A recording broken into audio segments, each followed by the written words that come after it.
Anne-Marie, our online support community for later in life lesbians is about to have a major upgrade. So, do you want to tell the nice people what's going on, or is it still a secret? Oh, we are so ready to share this great news. I'll be happy to do the honors. We have found a new home online inside of a platform called Mighty Networks. We've created a space where we can build community, offer group support meetings, host workshops, offer courses, share resources, offer live events, and it's all in one place, which is so convenient for you and convenient for us. Think of it as your online neighborhood drop-in center for us later in life lesbians. Well, I mean, that sounds fantastic. But wait a sec, is this just for women who are coming out or who are in the messy middle? That's such a great question. This space will be for all later in life lesbians, no matter what stage you're in, from curious and questioning to navigating the messy middle to being fully out. When you subscribe, you get access to all kinds of support, no matter what stage you're in. Amazing. So, what are you calling this later in life lesbian drop-in center? How can we find it? We are named Authentically Us, and we're officially launching on February 10th, but you're free to check it out and sign up now at AnnemarieZanzal.com. Okay, well, we'll drop that address in the show notes. That's www.AnnemarieZanzal.com. And hey, I'll see you inside of Authentically Us. I can't wait. Me neither.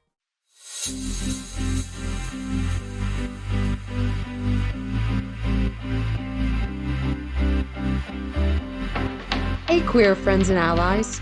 Welcome to Season 6 of Coming Out and Beyond, LGBTQIA+ stories. Here's your host, Anne-Marie Zanzal. Hi, this is Anne-Marie Zanzal, and welcome back to another episode of Coming Out and Beyond. This is a very special episode because we are participating in a Podcasthon. And so today's episode, which is March 19th, is the day in which we are working to support nonprofit organizations. And the one I have chosen to support is an organization here in Tennessee that does a lot of work for statewide LGBTQ rights and public policy. So the name of the organization is Tennessee Equality Project. On the platform, you can go right to Tennessee Equality Project and donate. They do very, very important work in Tennessee to support the rights of the LGBTQIA plus community. And I'm so honored to have the executive director of Tennessee Equality Project here today, Chris Sanders. Hi, Chris. Welcome to the show. Thank you, Anne-Marie. I'm pleased to be here. So this is called Coming Out and Beyond. And so I would love to hear a bit of your own coming out story. Well, I think to a degree, when I was not explicitly out, I was probably fooling myself because I'm sure other people saw it. But really, in terms of coming out for involvement in the community, that was really late 20s, early, because that's when I started to see that there were possibilities for engagement that made sense. Now, I'll be honest with you, in my early 20s, I was a bit of a snob about it, and I regret it. And I'll tell you what I mean by that. I didn't see LGBTQ people who I thought I would fit in with. And that was my own bias and barrier. And I think I've overcome that. I like to think I mix with every part of the community, take the input of every part of the community now, and do my best to. But I wasn't meeting men who I felt like I would have anything in common. And that was just goofiness on my part. But that's where I was. And I wonder whether many of your own listeners, part of their hesitation to come out or come out fully is because they're not meeting people who can ease them comfortably into the community. I don't know. But I think that was my issue. Well, I think it's an interesting question. I perhaps might think of it in terms of internalized homophobia, being like, yes, I'm gay, but I'm not that kind of gay. Because so many of us do that. And it takes a while for people to get to a point where they first find their people, and then they start to begin to accept and see why it is important to accept all aspects of our community. Right. I think for me too, part of it was it started out as a head trip. I was reading all this LGBTQ literature, and I expected to encounter all these sparkling brains. And we're out there, obviously, of every type, but I just wasn't, if I could put it this way without sounding horrible, I wasn't finding the brightest bulbs in the chandelier at first. So, it takes all types, and I love the whole community. But at first, what I was really looking for were some people I could really talk things over. And I eventually found that, but again, I think it was a snobbishness on my, and I regret it. Well, I think it's anybody who's in their young 20s. A lot of times you're just trying to find where you fit in and find your people that you are most comfortable with. I think that's just really normal, especially when we're in our 20s. Like people talk about like sometimes with the dating in the queer community and all the breakups and all the betrayals when people are young. But I'm like, that's what 20 somethings do. Whether you're gay It's or not just straight, us. it's not just us because I have lived very fully in both worlds. So I really understand that. So I know something about you is that you went to Vanderbilt Divinity School. So my question is, were you intending to pursue ministry? And is I your was open lateness to to it. coming I was you were open. open to it. So what denomination you grew up in? Well, I'm Episcopalian, and I did have a few conversations about exploring the candidacy process there, but it wasn't the LGBTQ issue. I'm 55, so I was in my 20s when I was in divinity school. The issue was that the leadership told me they weren't looking for people my age. I think that's very different now, but and I'm not against boomers because my parents are boomers and I love them dearly. But the boomers who were in charge, and there are so many more of them than Gen Xers, had all the positions. They were still fairly young. When I was in my 20s, they weren't looking to give up their slots, and I don't blame them. But they said basically there's not room for people your age right now. They were looking That's for so second career interesting. people. Now, let me ask you something. I have heard scuttlebutt that the bishop in the Episcopal Church here in the Diocese of Nashville was very reluctant to ordain people that were queer. Do you think it was something they told you you're too, we don't have enough places for you because they didn't want to address the queer issue? Did they know you were queer? Well, I was in Kentucky at the time, and this was again when I was in my 20s. I'm 55 now. So it wasn't that the bishop has nothing to do with him whatsoever. And the second question, did they know you were not straight? Well, the And do you people I was think that talking to in the candidacy process did know. how was that in what 19 like was that like were the Episcopalian was the Episcopalian Church they were already ordaining LGBTQ folks then, correct? So because I was just trying to think of my history. I went to Yale, so Berkeley was next to us. So Berkeley Divinity, I know a lot of Episcopalians. Well, in Connecticut, it's full of them. So, but the issue, it was funny. There was an old priest I had worked with for years at my parish in Kentucky who's conservative, but really liked me and encouraged me in every ministry I could get into in the parish. And when his replacement came in, who was younger, he's the one who really started dissuading me from going further. And he's more socially liberal, but he kept saying, "We're not looking for people your age. We're not," Hmm. which is a horrible So thing for someone to say. well, yeah, it's ageism. But the older priest was the World War II generation, and they knew their generation could do anything at 18 because they had done it. They had fought a world war. And the boomer generation was more skeptical of young people taking on leadership.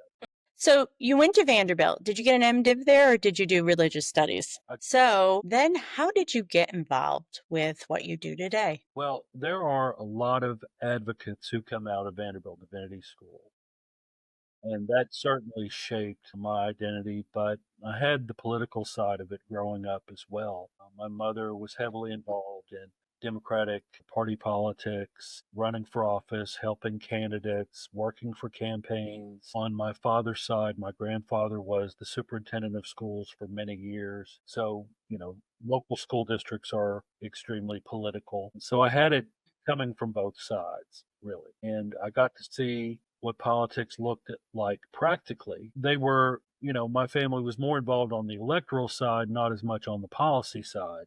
But the policy side is what appealed to me a little bit. So did you create TEP? Was that your baby? No, many founding board members, but I didn't create it. It wasn't my idea. But when I saw that it was about Go ahead. when I saw that it was about state level politics, that really appealed to me because the federal work is extremely important. I just didn't feel as if I could make as much difference that way. But at the state level, I did feel like there were possibilities for expansion. And I was working at a time where we were not only beating negative legislation at the state level, we were advancing good stuff in local government around the state. So that's kind of how I got my start. I'm just curious, how did TEP get its start? Like, who were the people that came together and like got this going? You don't have to name them. Our former lobbyist, Jenny Ford, who is still our senior policy advisor, was one of the founders. And, there were a number of people, Rhonda White, Randy Cox, Joe Woolley, Jim Schmidt, others who were kind of a nucleus group. And then they expanded out and we formed the first board, and I was on the first board. Years later, I became the executive director. And here we are, from 2004 to 2025, and Years. it's amazing how quickly 21 years will go by. Absolutely. So you're a registered lobbyist, I'm assuming, right? Because you have to be. You don't lobby. Okay, so I always assumed you were a lobbyist. I hire them. I, kind of they know what they're doing, but I kind of direct the work at that level, and mainly I supervise our field team, who are people who are out around the state educating. Our Nashville team, our Knoxville team, Memphis, Chattanooga teams, Clarksville, and so forth. So a lot has happened in 21 years since you've been the director. And what is the thing before we get into what's going on right now, what is the accomplishment you're most proud of? Yeah. In 2019, well, it began in 2018.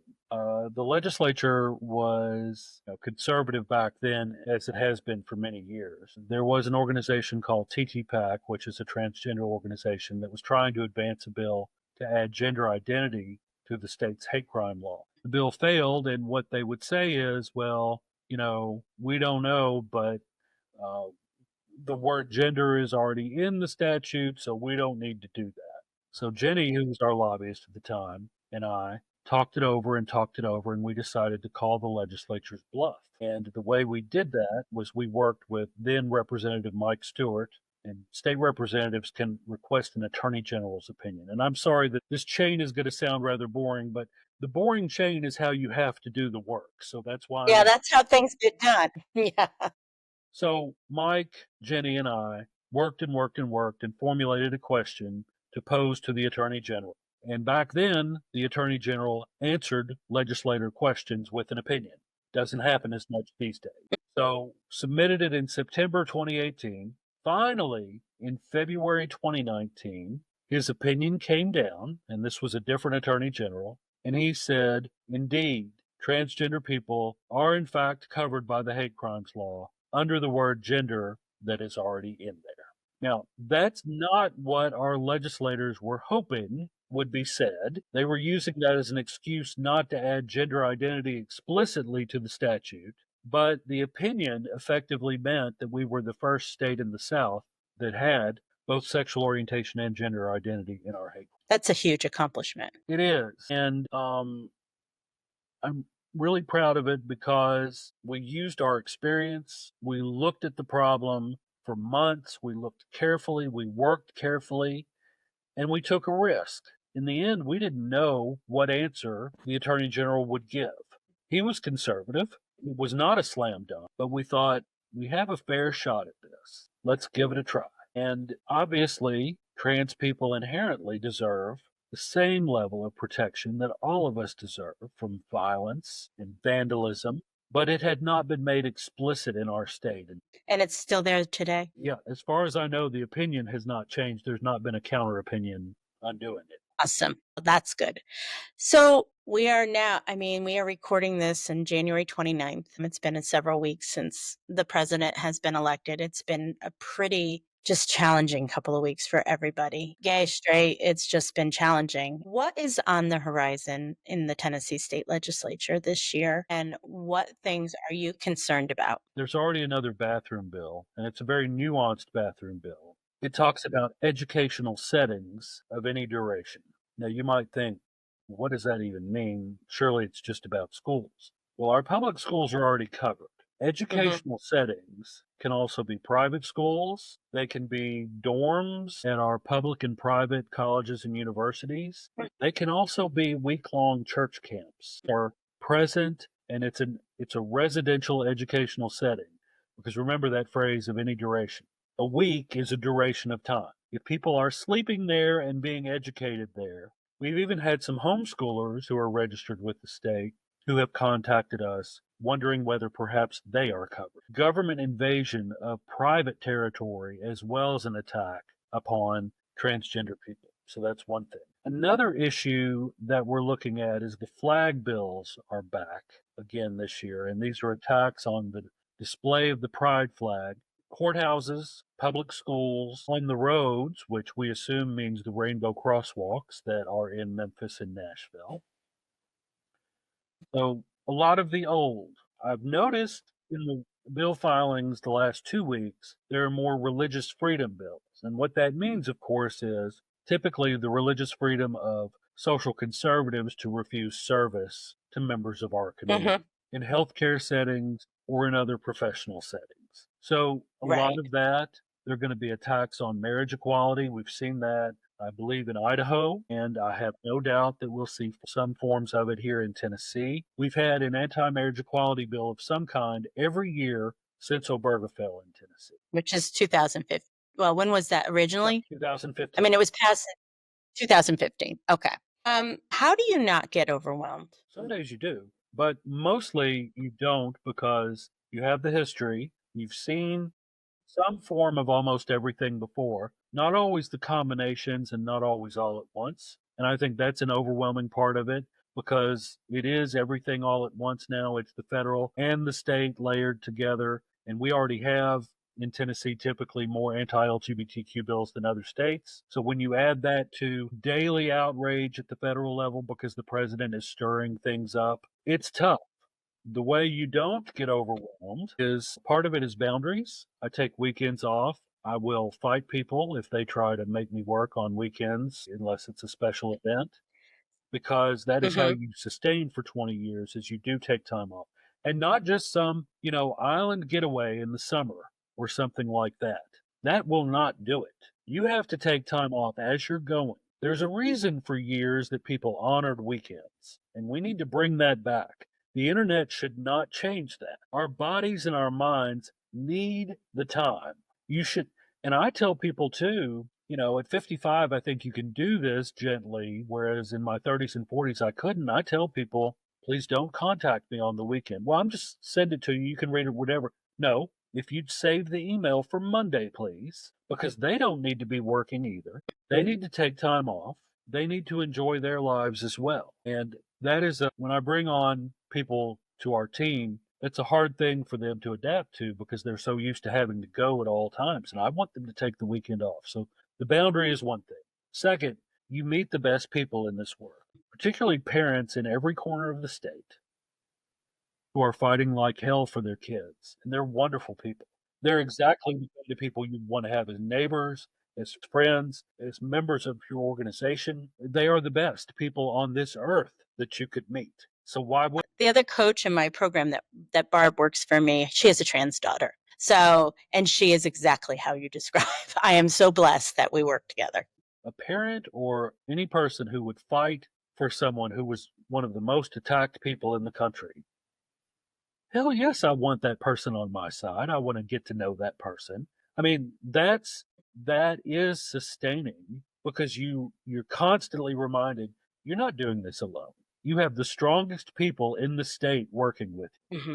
And Hmm. those two make it doable. So if you are somebody, there's various people that people understand the whole politics things at various levels. So if you're somebody who is listening to this and you may vote for president, you might be involved a little bit. What would you say to someone who is brand new to advocating or paying attention to what is going on? How do you do it, Chris? Like, what should they do first? And yeah, how would I do that if I was like, I want to help, but I don't know how to do this? So I obviously believe in education and reading and things like that, but that is not what I would recommend as a first step.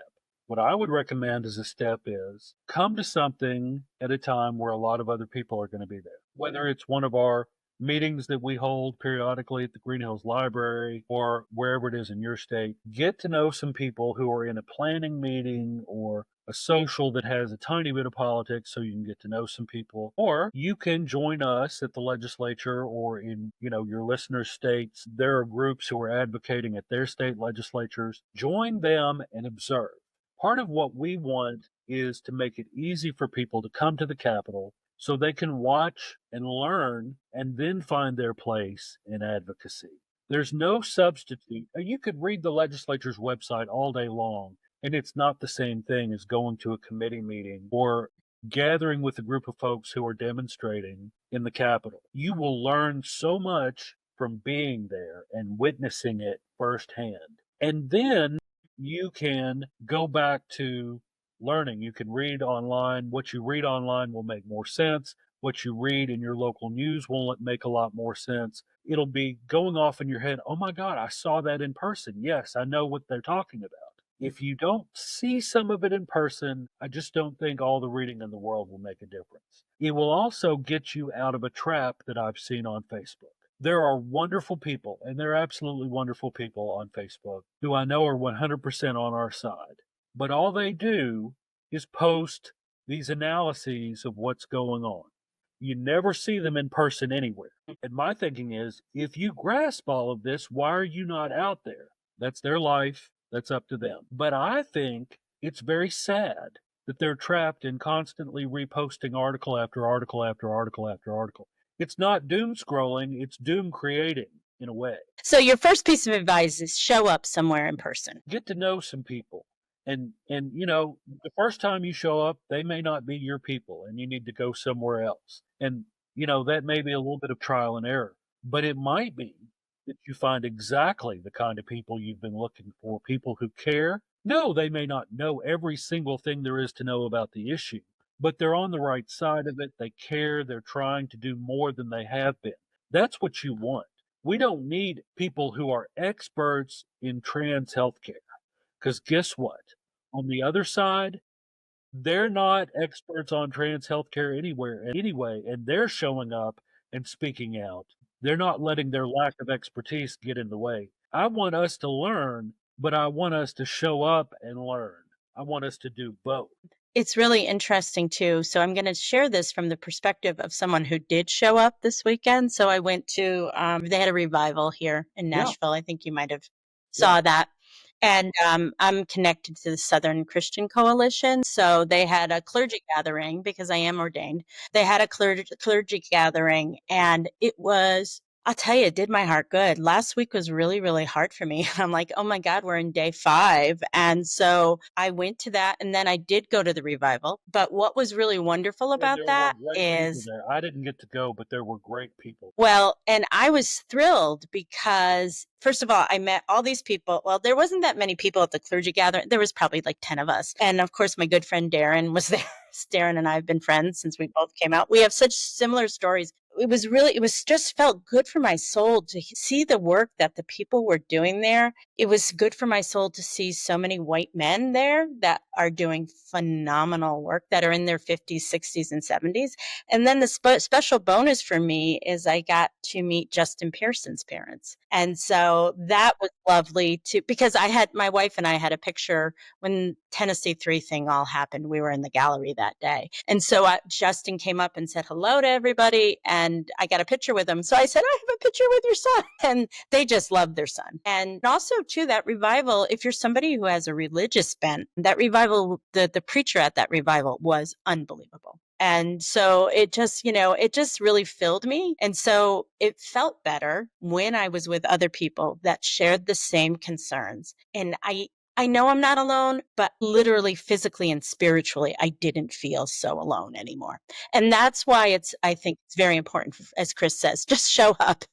And I am trying to tweak my business so that I can show up more, because I have a business that's online. But that is a lot of freedom.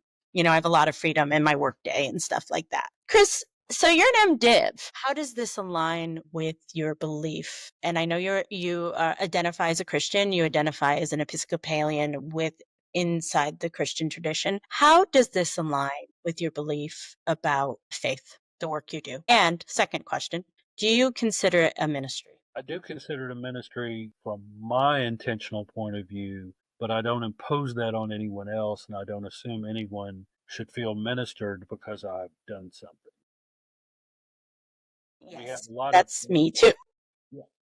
We have a lot of secular people or people of other beliefs in our community, and I don't ever assume that someone is a member of the faith community or is even interested in that. Absolutely. So, but yes, do consider it a sort of ministry. Maybe it's a diaconal ministry of service or something like that. How it aligns is more complicated, I think. I think our ethical tradition, Sermon on the Mount, what Bishop Budd spoke about in her homily. I hope I'm pronouncing her last name right. I've only read her name. I've not. So is it Buddy or Bud?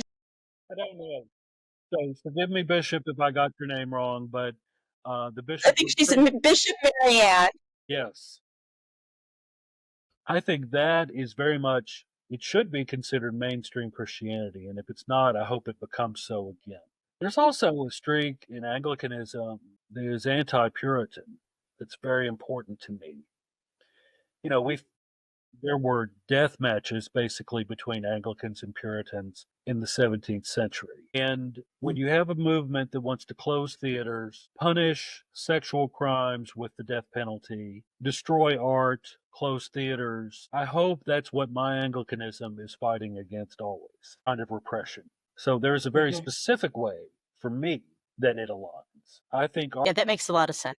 Our vocation as Christians, part of it is not merely to be some middle way, although I think that's important. I think our experience of overcoming Puritanism within our own tradition is a witness that all Christians always need to be on the watch for that, and we need to confront it vigorously in the culture because it is dangerous and it is deadly when there is a group of people who want to control every aspect of someone's life. Absolutely. Yeah, I see so many parallels with what's going on today. Would you consider Christian nationalism a form of Puritanism, or is it just a political movement? Or is it, yeah. But Project 2025 would have pleased, I think, many of the 17th century Puritans. And I think I took a great class by Scott Thuma. I was at Hartford Seminary at the time, and it was about fundamental Christianity. So I took a class in fundamentalism, and he talked about what Project 2025 is. And he said that it was coming out of Princeton Seminary, out of the evangelical Prince. And now I want to reach out to Scott and say, were you talking about Project 2025? When you were, because he knew about this. This was 2005. This was a long time ago. And I'm just curious how he knew about all of this. Did you know this stuff too? Like the things, what I'm talking about? I knew about dominionist. Which is? Well, it's this effort buckets of culture, and, the church, their version of Christianity needs to be regulating, controlling, influencing, infiltrating each one of them. And, it's terrifying.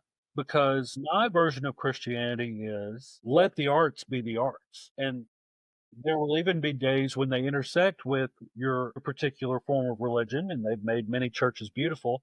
But there is also an independence to the arts There are plays that will have nothing to do with religion that are absolutely wonderful, compelling, beautiful, and that's okay. There will be visual arts that do the same thing. Sometimes they will beautify a house of worship, but sometimes they're on their own agenda, and that's okay. That's the way life is. There are times when the different buckets of life will intersect with your religion, and sometimes they're just inherently their own thing and have their own value and good.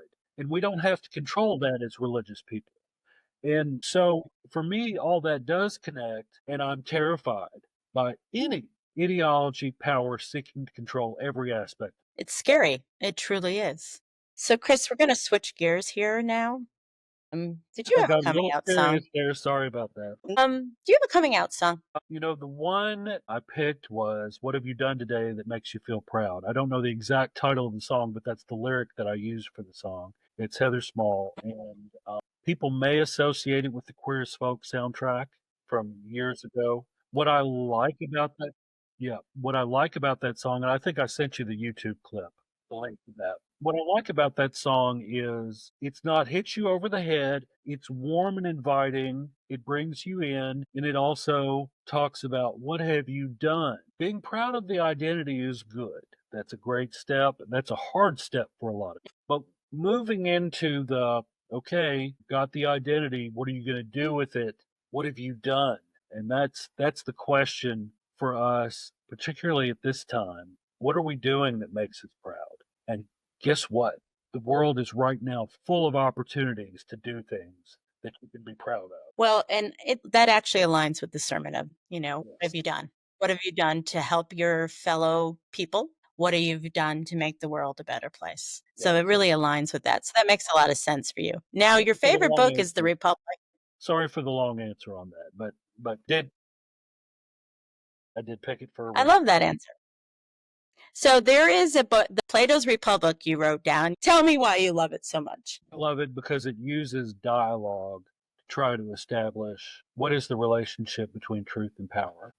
The beautiful, meaning the good city, and can we only have it inside ourselves, or could we actually build it? It is a model of how we could have discourse, and it took place long, long, long before any of us. It was written, and I still find the way it approaches questions in all the Platonic dialogues can teach us something. And I think I'm so drawn to it because I feel like I read a lot of good things in high school, but we didn't read any philosophy in high school. It wasn't until the summer before college that I started reading any philosophy at all. And as I read the dialogues, I thought, yes, they're challenging, but they're approachable because it's a dialogue. It's like a play. So there was an entry point for it. So if you don't like a long one, read one of the shorter dialogues. But the point, I think, for Plato was, he's trying to teach something, but most of all, he's trying to teach a method for searching for truth. And I don't, we throw the word truth around these days. We talk about lies. We talk facts. I don't know anymore whether we're teaching people how to search for truth. That's true, Chris, and I couldn't agree more. I think that's a good place to leave our conversation today. And I hope we've inspired some people to lean further into their critical thinking skills and to lean into advocacy and helping others out by paying attention to what is going on in their state and federal legislatures. Thank you, Chris of Tennessee Equality Project, for taking the time to chat with me today. And if you would like to donate to the Tennessee Equality Project, please visit www.tnep.org.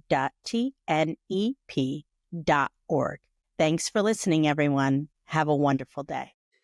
You've been listening to Coming Out and Beyond, LGBTQIA+ stories with Anne-Marie Zanzal.